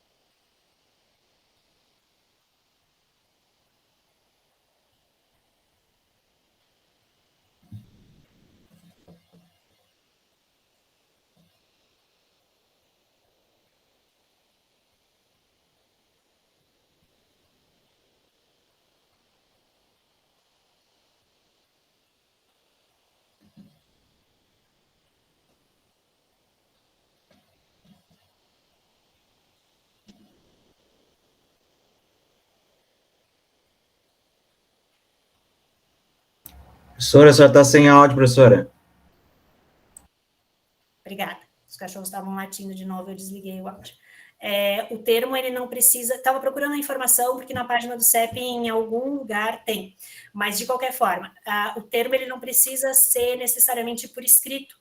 Ele pode ser oral e ser gravado, o que caberia no caso de não alfabetizados, né? Eles precisam, de qualquer forma, consentir com a sua participação, concordar com a participação, mas esse termo, então, ele não precisa ser por escrito, e se ele for por escrito, ele pode ser lido e tem que ter alguma forma de registro da concordância que não seja, obviamente, a assinatura, se não, né, se é uma pessoa que não assina, né, o seu próprio nome. Então, tem as outras possibilidades. O termo canônico é esse, por escrito, a pessoa recebe informações sobre a pesquisa, e depois ela tem o tempo para ler e assinar se concordar. Mas outras formas de TCLE também são possíveis, o que contemplaria o caso dos não alfabetizados. Ou com deficiência intelectual. E aí, com deficiência intelectual, mesmo que eles sejam maiores de idade, tem que avaliar a necessidade de um responsável assinar, porque o TALI não é só para menor de idade, né? O caso mais comum é esse, o termo de assentimento para menor de idade, mas para pessoas que não possam consentir por elas mesmas, o responsável assina, o que pode ser o caso das pessoas com deficiência intelectual. A professora Carolina perguntou, em média, quanto tempo leva para iniciar a pesquisa após a aprovação das pendências? A minha sugestão foi esse prazo de 2 meses, né? Considerando, 2 meses considerando uma aprovação na primeira versão. Se houver pendências, esse prazo se expande. O CEP se reúne, em geral, 2 vezes por mês. Mas pela minha experiência como pesquisadora, tem as datas ali na página do CEP, tem as datas das reuniões e uma sugestão de quando submeter para que seja avaliado. Mas pela minha experiência, não é avaliado no prazo seguinte. Se eu submeto em tal data, em geral, é 2 reuniões depois, em função da lista de projetos que vai ser aprovado. Então, para uma primeira versão, pensar esse prazo de 2 meses, mas se houver pendências e a necessidade de respostas e uma nova avaliação, esse prazo se expande. E aí depende da quantidade de versões, né? Professora Thaís, a professora Fernanda pergunta, nos casos de avaliações já feitas, os alunos precisam assinar o TCLE? É semelhante à pergunta que o colega Williamson fez, né? Se quiser aprovação ética, tem que passar pelo comitê, né? E aí tem que, se for feito no contexto de sala de aula, eu estou interpretando que a pesquisa não foi iniciada. E aí se poderia, mas tem que passar pela avaliação do comitê de qualquer forma. E aí eles precisam, se forem maiores de idade, eles têm que assinar o termo. Pessoal, não temos mais perguntas no chat. Alguém ainda gostaria de fazer alguma pergunta? Professor Vladimir. Oi, boa tarde, Thaís. Valesca, colegas. Eu fiquei com uma dúvida. Olha só, no caso dos alunos de graduação, das licenciaturas, muitas vezes quando eles vão fazer o TCC, nem é sempre regra, mas muitas vezes eles acabam usando dados que foram produzidos no estágio. Muito bem, e nesse caso, de quem seria a responsabilidade? Já teria que prever, o professor do estágio já teria que prever essa situação e submeter ao comitê para usar esses dados depois? Numa situação ideal, sim, né? Numa situação ideal, antes de qualquer início de coleta de dados, se eu já estou prevendo que vai ser feita essa pesquisa, isso teria que acontecer.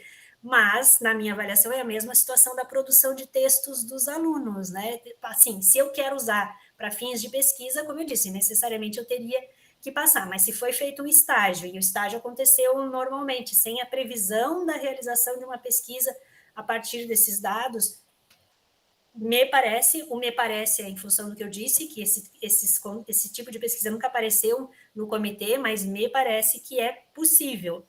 Porque, como eu disse, não foi no contexto de pesquisa, foi no contexto de sala de aula, não havia previsão de que aqueles dados fossem usados para uma pesquisa. Se houvesse, teria que ter passado antes, né? Por isso que eu disse, numa situação ideal, isso passaria antes. Mas, se não, me parece que é possível.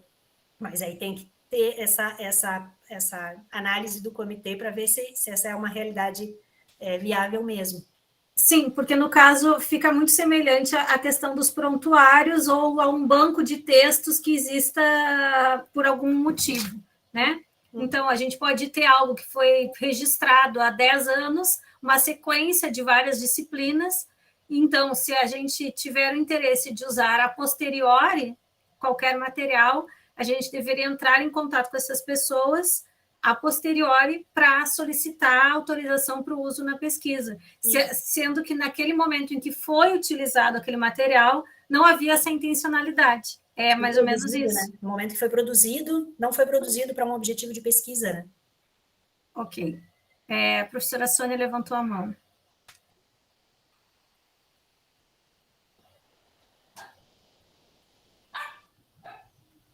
Ela saiu, eu acho. Thaís, mas agora eu fiquei pensando, os dados coletados na internet, né? Por exemplo, existe essa varredura que a gente pode fazer com publicações do Twitter, redes sociais, Facebook. São pessoas, mas normalmente, que eu saiba, não se faz pedido, solicitação para usar um dado de internet. Essas diretrizes éticas do Beira, que eu mostrei ali, que eu sugeri a leitura, fala sobre isso, Valesca, e o que eles comentam é o seguinte, não é porque está na internet que eu posso usar, depende se aquilo se a pessoa sabia que aquilo era público ou não, se for privado, obviamente não pode usar, a não ser que a pessoa autorize, né? Mas sem autorização tem que ser público e a pessoa tem que ter ciência de que aquilo era público. Mas fica para ti a sugestão dessa leitura, porque eles trazem... E aí nem sempre isso é tão claro assim, né? Então, ainda são questões nebulosas, assim, que precisam ser avaliadas. Mas eu te sugiro que tu leia essas diretrizes, porque tem instruções, assim, esclarecedoras na medida do possível, sobre esse contexto de dados gerados na internet. Sônia. Ai, obrigada, desculpa. Bem na hora que fui fazer a pergunta, caiu. Eu tô com a internet bem ruim hoje, pode ser que caia novamente. Thaís, boa tarde. Em primeiro lugar, né, obrigado por tantos esclarecimentos, mas eu ainda tenho muitas dúvidas e eu queria perguntar uma para você. Eu cheguei depois do início da sua palestra, pode ser que você já tenha comentado. É a respeito da pesquisa documental. Se eu vou explorar dados, por exemplo, da escola, dados de matrículas, informações nesse sentido, matriculados, número de estudantes, sei lá, de situação X, Y, eu preciso também ter esse termo assinado pela escola, funciona assim, e mais uma questão que eu queria emendar nessa. Eu trabalho com pesquisas de mestrado, eu acho muito, muito corrido, quando você vê o mestrado já está acabando, e eu já tentei uma vez passar um projeto no CEP, não deu tempo, eu desisti, e recentemente também a minha aluna que defendeu o semestre passado, ela também desistiu deu continuidade à pesquisa, a gente tinha os termos todos eles feitos, né, assinados, mas a gente não desistiu mesmo de passar no CEP, de ter aprovação do Comitê de Ética, porque não dava mais tempo para ela. Então, eu gostaria que você também, se possível, comentasse sobre essa questão também do tempo. Mas a minha dúvida é em relação à pesquisa documental, que eu sempre ouvi dizer que na pesquisa documental não precisa, é diferente. Mas eu tenho para mim que eu também vou expor dados de uma instituição. Uhum. Então, em princípio, precisa sim, Sônia, dessa aprovação, porque as pessoas, elas não forneceram aqueles dados elas forneceram aqueles dados para a instituição, e não para que aqueles dados fossem usados com o objetivo de pesquisa, né? Diferentemente de dados, por exemplo, do IBGE, que são públicos e que não é possível identificar quem gerou aqueles dados, né? Quem é aquela pessoa envolvida ali. Num contexto de escola, em que é possível identificar, essa avaliação ética tem que ser feita para ver para garantir que esses participantes não sejam identificados, para garantir que tipo de uso vai ser feito desses dados, porque eu posso estar cheia das boas intenções e eu votar, mas eu preciso, isso precisa estar registrado em algum lugar, né? E a maneira de registrar isso é através da submissão ao Comitê de Ética. E com relação ao mestrado, Sônia, entendo perfeitamente isso, né? Das mestrandas que eu tive até agora, só a última agora, que não concluiu ainda, que o projeto passou pelo comitê, mas o que a minha experiência mostrou, assim? Vou contar da minha experiência como pesquisadora. A primeira vez que eu submeti, eu tive que fazer, se não me engano, 4 versões do projeto. Eu levei 2 anos para que o projeto fosse aprovado pelo CEP. Então, bastante paciência, bastante, né, perseverança e resiliência. Mas tá, foi. O segundo projeto foram 2 versões, porque eu já tinha entendido mais ou menos, né, o que precisava. Primeiro projeto, nem o termo de coparticipante eu tinha colocado, porque eu já, primeiro eu vou passar, se for aprovado, eu peço a aprovação da escola. Não, né? Depois eu aprendi, não, primeiro tem que ter a aprovação da escola, para depois ver se o CEP aprova ou não. O terceiro projeto foi avaliado em primeira versão, e claro que isso economiza um monte de tempo, né? Tu ser aprovado na primeira versão implica que a partir dali tu já pode desenvolver a tua pesquisa. Então, a minha sugestão que fica, né? Tentar submeter o mais cedo possível, porque o projeto que precisa ser cadastrado lá na Plataforma Brasil não é o projeto que o aluno vai qualificar, por exemplo, pode ser uma versão mais simplificada, desde que contenha, claro, os objetivos, uma fundamentação teórica, uma descrição da metodologia, e aí precisa ser seguida aquela metodologia que foi aprovada, mas quanto mais cedo, claro, o aluno submeter, né, mais tempo ele vai ter para desenvolver.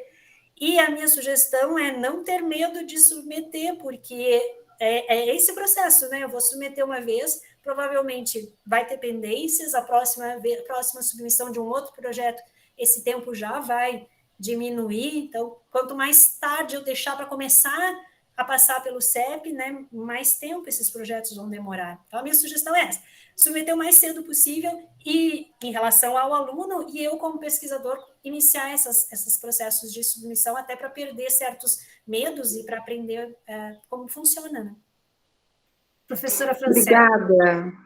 Obrigada, excelente, obrigada.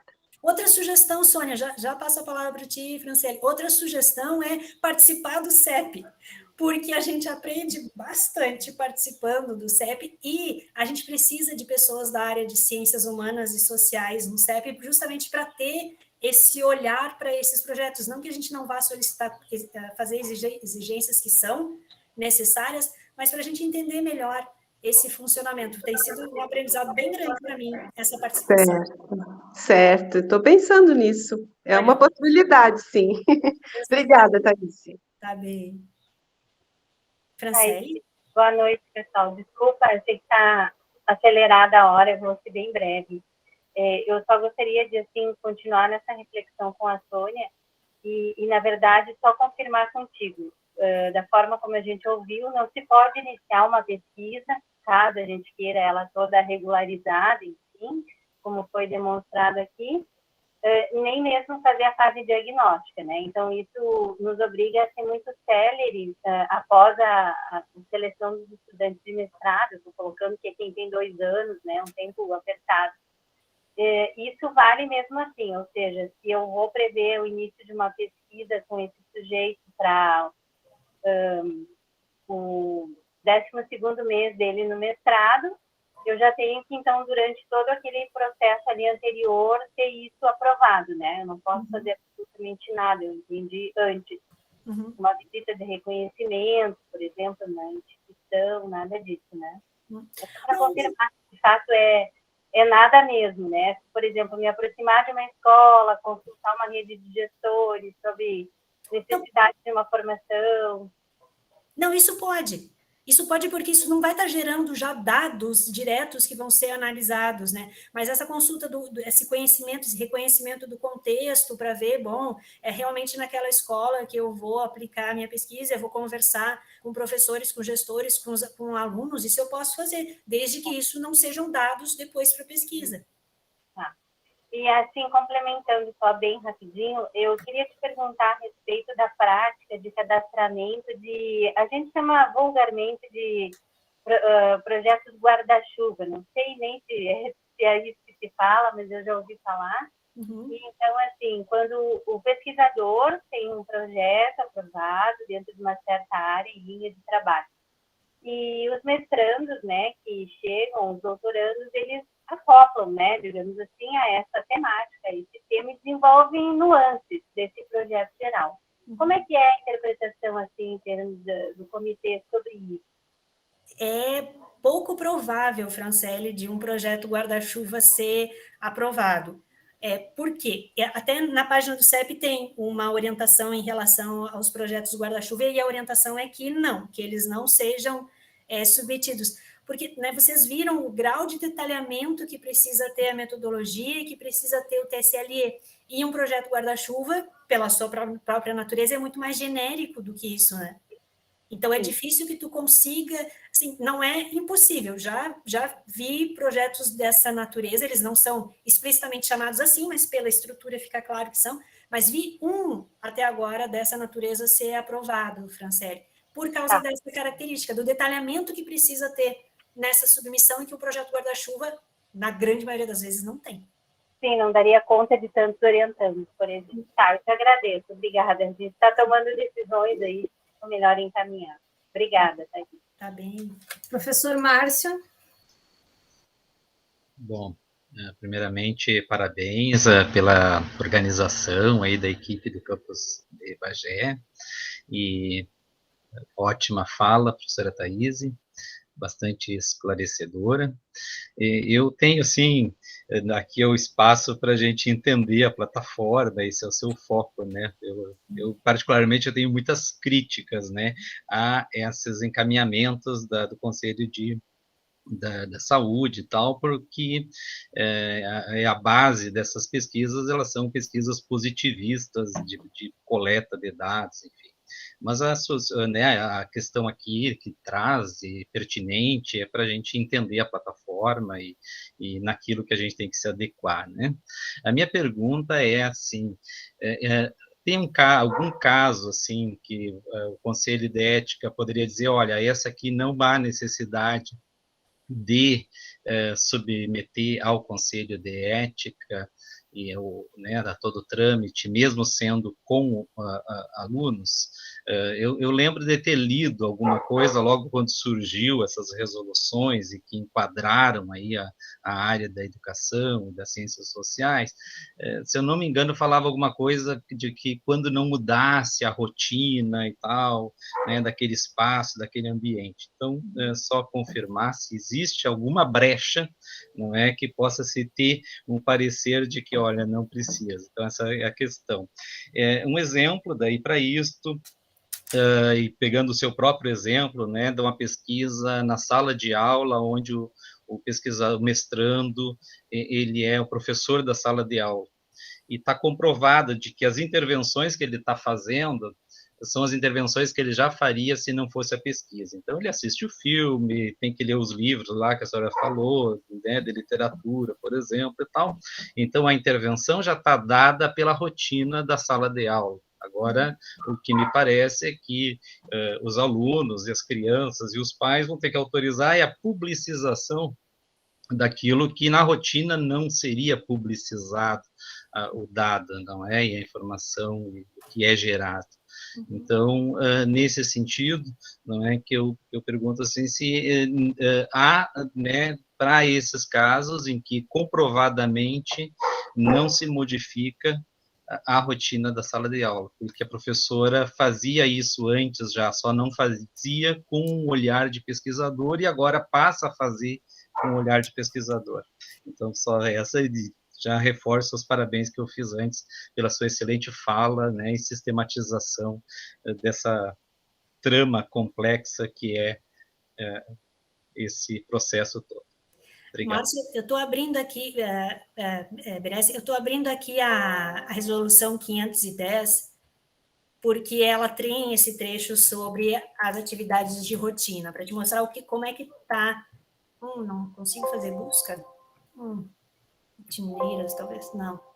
Mas, enfim, mesmo no contexto de... tem essa informação fica, de novo, a sugestão da leitura da 510, mas o que fica claro, Márcio, é que se, mesmo essas atividades rotineiras, se elas são usadas com o objetivo de pesquisa, que esses dados vão gerar resultados que vão ser divulgados, isso precisa passar pelo comitê de ética. Isso não precisa passar só se não for alvo de pesquisa. Se for, precisa, né, no sentido de gerar resultados e que isso seja divulgado, não precisa, obviamente, porque nem é pesquisa. Não, até, né, é sim, porque a gente sabe que tem o professor pesquisador que não divulga os seus resultados.